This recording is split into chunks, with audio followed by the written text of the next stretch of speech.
বেনারসে পৌঁছানোর পর আপনারা কিভাবে ঘুরলে একদিনে অনেকগুলো সাইট সিন দেখতে পারবেন, কোথা থেকে টোটো পাবেন, টোটোর ভাড়া কত এবং কতটা সময় লাগবে, কোন কোন জায়গায় আপনাদের গাইডের প্রয়োজন হবে, গাইড আপনাদের থেকে কত টাকা নেবে, এই সব কিছুই রয়েছে আজকের এই ভিডিওতে। সারাদিনের একটা ট্যুর প্ল্যান চাইলে আজকের ভিডিওটি রয়েছে একটি আদর্শ ভিডিও। এখানে সারাদিনের ট্যুর প্ল্যানটা দেওয়া হয়েছে। চলুন তাহলে ভিডিওটি দেখে নেওয়া যাক।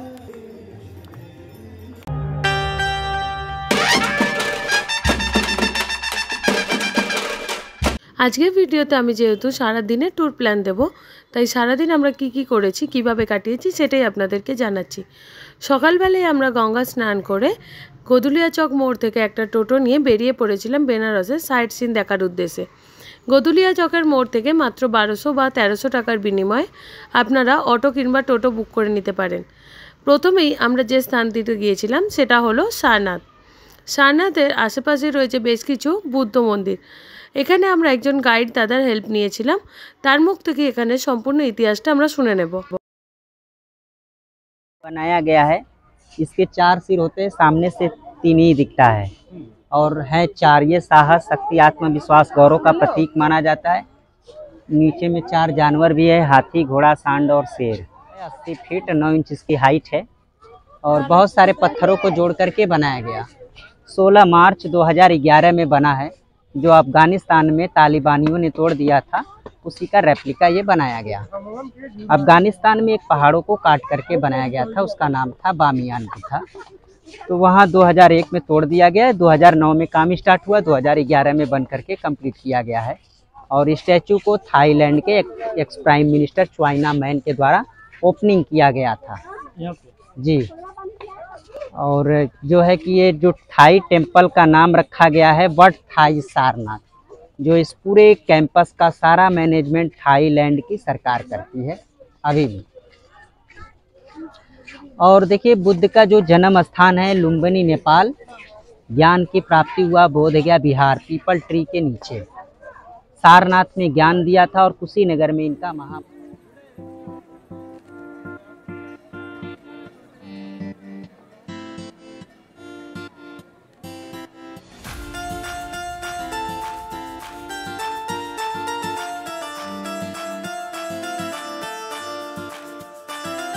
ये है जो थाईलैंड का पगोडा डिज़ाइन बनाया गया है। ये मंदिर में जो है अंदर में जब आप जाएंगे तो वहाँ पे बुद्ध का एक 9.5 फीट का स्टैचू बनाया गया है। पीछे में बुद्धिस्ट लोगों का मेडिटेशन हॉल होता है, यहाँ पे लोग सुबह शाम प्रेयर वगैरह करते हैं, बुद्धिस्ट लोग जो आते हैं थाईलैंड से।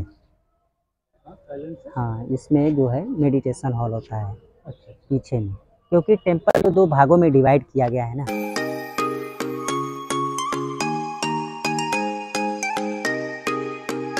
আর এটাই হচ্ছে বুদ্ধের সেই 9.5 ফিটের স্ট্যাচু। এছাড়াও রয়েছে আরও বেশ কিছু ছোট ছোট স্ট্যাচু। এখানে এসে আপনারা নিজেদের পছন্দ মতো ফটোও তুলতে পারেন। देखिए, ये जो ऊपर वाला है ध्यान मुद्रा है, साइड साइड का आशीर्वाद मुद्रा है, बीच वाला है अभय मुद्रा। अभय मीन्स होता है निर्भय, मतलब किसी से डर भय ना हो। अंगुलीमल डाकू का नाम सुना होगा, जो लोगों की अंगुलियां काट करके माला पहनता था, तो बुद्ध ने ज्ञान दिया था। ये अलग अलग मुद्राएं बनाया गया है। আর এখানটা চারিপাশটা সুন্দর সবুজে ঘোরা নিলিবিলি পরিবেশ, খুবই সুন্দর এখানটা। আর এরপর আমরা চলেছি সারনাথ স্তূপ দেখতে। সারনাথ স্তূপ যাওয়ার জন্য এরকম বেশ কিছু সিঁড়ি পেরিয়ে আপনাকে যেতে হবে। আর সেখানেই রয়েছে শ্রী দিগম্বর জৈন টেম্পল। যাবার পথে পড়বে এরকম ছোটো ছোটো সুন্দর দোকান, যেখান থেকে আপনারা নিজেদের পছন্দের জিনিস কিনতে পারেন। এছাড়াও এর বাইরেও রয়েছে আরও বেশ কিছু ছোট ছোট দোকান, যেগুলো আমি যাবার পথে দেখাবো। চলুন আগে। खंडी स्तूप, और ये धमेक स्तूप है। ये कलिंग युद्ध के बाद 3rd सेंचुरी बीसी में सम्राट अशोक द्वारा बनाया, और ये 2300 साल पुराना है। इसके अंदर में जाने के लिए कोई खिड़की दरवाजा नहीं है कि जो आप अंदर से जा करके देखेंगे, वो एकदम सॉलिड बनाया गया है। एक स्तूप है सारनाथ का। जब बुद्ध यहाँ आए थे तो अपने 5 शिष्यों से पहला मुलाकात जो है उन्होंने चौखंडी स्तूपा पे किया था, और ज्ञान जो है धमेक स्तूप के पास में दिया। और ये स्तूप जो है जिस स्थान पे बुद्धा ने ज्ञान दिया था, उसी स्थान पे ये स्तूपा बनाया गया, ताकि यह जगह अपवित्र ना हो पाए, किसी का पैर ना पड़े। और अलग अलग कंट्री के माउंट लोग भी यहाँ पे आकर के बैठ करके प्रेयर करते हैं, परिक्रमा करते हैं। और इसका जो व्यास है 28.5 मीटर और ऊंचाई है 33.5 मीटर। 11.20 मीटर, यानी ये जितना पत्थर लगा हुआ है ये सब देख रहे हैं नक्काशीदार डिज़ाइनों से बना हुआ है, लेकिन ये जितना पुराना होता जा रहा है उसके स्थान पे नए पत्थर को ज्वाइन कर दिया जा रहा है। और ये जो बड़े बड़े जो मेधी आप देख रहे हैं ना, उसको ताखा हम लोग बोलते हैं, मेधी है, उसके अंदर में बुद्ध की कुछ पुरानी मूर्तियां भी निर्मित की गई थी अलग अलग मुद्राओं में। लेकिन अब ये सब जो है मूर्ति जो है निकल करके पास के म्यूजियम में रखा गया है, जो म्यूजियम के अंदर में बौद्ध धर्म, जैन धर्म और हिंदू धर्म की कुछ पुरानी मूर्तियां वगैरह आप म्यूजियम में देख सकते हैं। ईंट है ना पूरा? हाँ, वो जो है ईंट जो है ईंटों का बना हुआ है, ईंट और रोड़ी से बना लगा करके बनाया गया है। अंदर जा नहीं सकते। हाँ, एकदम सॉलिड है, एकदम शिवलिंग की आकार का बनाया गया है, उसके अंदर कहीं खिड़की दरवाजा नहीं है। এখন আমরা চলেছি একটা উইভিং হাউসে। বেনারসি শাড়ির জন্য যে বিখ্যাত তা তো আমরা ছোট থেকে বড় সকলেই জানি। এখন যাচ্ছি আমরা শাড়ি কিভাবে বোনা হয়, কি দিয়ে বোনা হয় তাই দেখতে। দেখুন, এটা আমি আগে জানতাম না, আজকে ফার্স্ট জানলাম যে কি শাড়ি উল্টোভাবে বোনা হয়। এখানে একটা বেনারসি শাড়ি বোনা হচ্ছে আর এটাকে বলে তানা আর বানা। উল্টোভাবে এটা বুনে নিয়ে আয়নার সাহায্যে নিচের ডিজাইনটা দেখানো হয়। এই যে এখানে আমাদেরকে এখন দেখানো হচ্ছে, দেখুন শাড়িটার অরিজিনাল ডিজাইনটা এইটা। এখান থেকে চাইলে আপনারা শাড়ি নিজেরা ডিজাইন করতে পারেন, আবার কিনতেও পারেন। ওনাদের নিজস্ব দোকানও রয়েছে।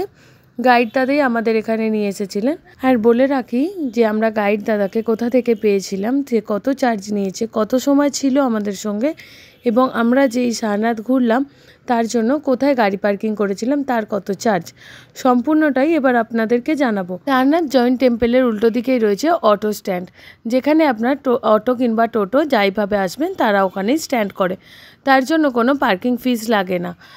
ওখানেই রয়েছে বেশ কিছু গাইড, আপনারা আপনাদের পছন্দ মতো গাইডকে বেছে নিতে পারেন। আমরা যে গাইডকে নিয়েছিলাম তিনি আমাদের থেকে মাত্র 50 টাকা নিয়েছিলেন। তিনি পুরো সারনাথকে ঘুরিয়ে দেখিয়েছে।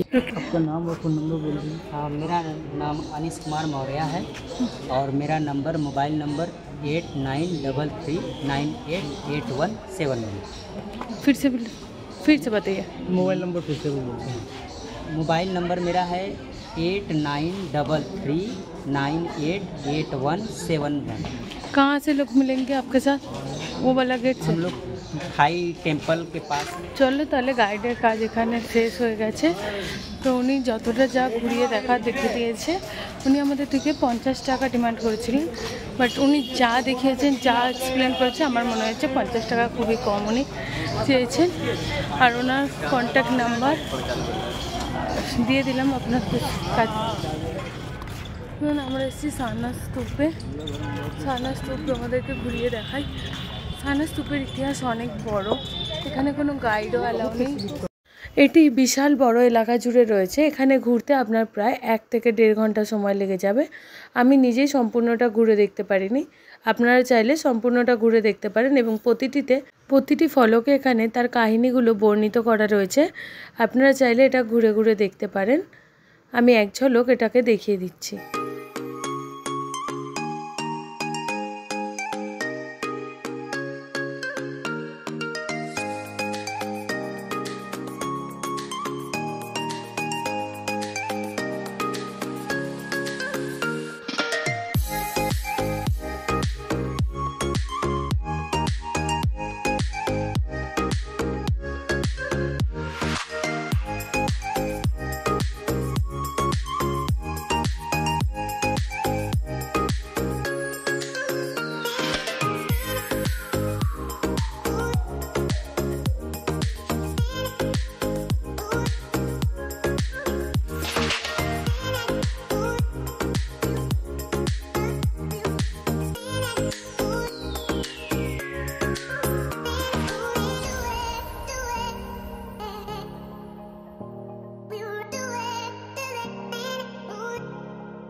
সারা ঘুরতে এসে দুপুর হয়ে গেছে, খুব খিদে পেয়েছে। এখন আমরা ভুট্টা পোড়া খাচ্ছি। ভুট্টা পোড়াটা কি টেস্ট বলবো, এত তো টেস্ট, নুন লেবু দেওয়া। তাহলে এবার অটোর কাছে আছি। এরপর মুকুটমোচন মন্দির আছে, দুর্গা মন্দির, তুলসী মানুষ মন্দির, ওই দিকে যাবো। তবে যাবার আগে দেখে নেব সারনাথ মিউজিয়াম, যেখানে রাখা রয়েছে অশোক স্তম্ভ, মানে যে অরিজিনাল অশোক স্তম্ভ সেটাই রাখা রয়েছে এই মিউজিয়ামের ভিতরে। এখানে টিকিট মূল্য রয়েছে 25 টাকা। যদি আপনারা অনলাইনে কাটেন সেক্ষেত্রে রয়েছে 20 টাকা। আমরা এখন টিকিট কেটে চলেছি মিউজিয়ামের ভিতরে যাওয়ার জন্য। তবে যেহেতু মিউজিয়ামে ভিডিও অ্যালাউ নেই, তাই আমি বাইরে থেকেই আপনাদের মিউজিয়ামটা দেখিয়ে দিচ্ছি। এখানেও আপনার ঘুরতে প্রায় 1 থেকে 1.5 ঘন্টা মতো সময় লেগে যাবে। মানে সম্পূর্ণ সারনাথ ঘোরার জন্য আপনারা হাতে 3 থেকে 4 ঘন্টা সময় রাখবেন, নাহলে এটাকে ঠিকভাবে বুঝতে পারবেন না। আমরা সকাল 11টার সময় এখানে পৌঁছে এখন বাজে দুপুর 3টে। এখন আমরা যাব অন্যান্য বেনারসে থাকা মন্দিরগুলো দেখার উদ্দেশ্যে। আর এই মিউজিয়ামে প্রবেশের জন্য আপনাকে মিউজিয়ামের বাইরের কাউন্টারে ফোন এবং ব্যাগ সব কিছু জমা রেখে তারপরেই যেতে হবে। আর মিউজিয়াম থেকে বেরিয়েই বাইরে রয়েছে এরকম ছোট ছোট বেশ কিছু সোভিনারি শপ, যেখান থেকে আপনারা অশোক স্তম্ভ, অশোক চক্র এবং আরও অন্যান্য অনেক কিছু রয়েছে, যেগুলো আপনারা নিজেদের স্মৃতি হিসেবে কিনে নিয়ে যেতে পারেন। আমরাও এখান থেকে একটা অশোক স্তম্ভ কিনেছিলাম। তবে অবশ্যই বার্গেনিং করতে ভুলবেন না, ওনারা অনেক টাকা দাম বাড়িয়ে বলে যে কোনো জিনিসের।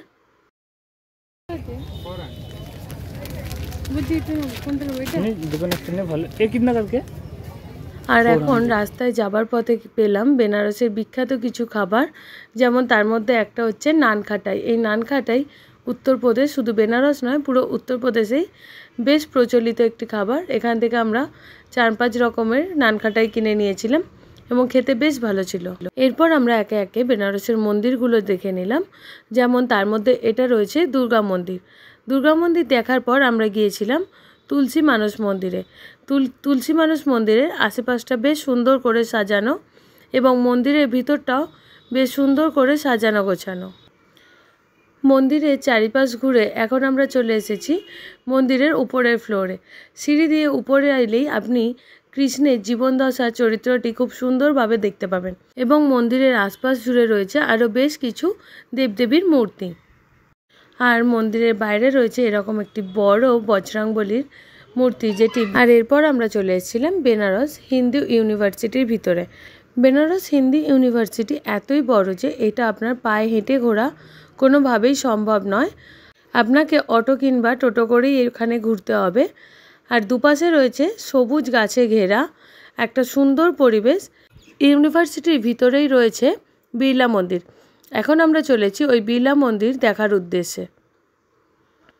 বিড়লা মন্দিরের বাইরে এরকম পার্কিংয়ের ব্যবস্থা রয়েছে।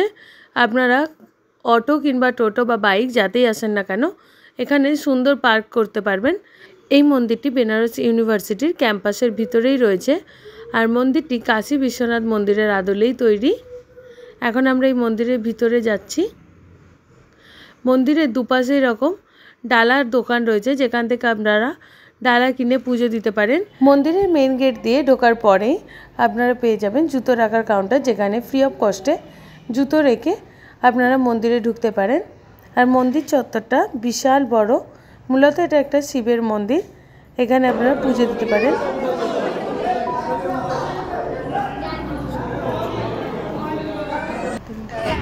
আর মন্দিরের বাইরে রয়েছে এরকম বড় বড় ঘন্টা। এছাড়াও আমরা বেনারসের আশেপাশে আরও বেশ কিছু মন্দির দেখেছিলাম, যেমন সংকটমোচন হনুমান মন্দির। এরপর আমরা ফিরে এসে দেখেছিলাম গঙ্গা আরতি। ভিডিওটি ভালো লেগে থাকলে এবং সারাদিনের ট্যুর প্ল্যানটা যদি ভালো লেগে থাকে তবে অবশ্যই একটা লাইক, কমেন্ট, শেয়ার এবং সাবস্ক্রাইব করে দেবেন। দেখা হচ্ছে আবার পরবর্তী ভিডিওতে। ততক্ষণের জন্য বাই।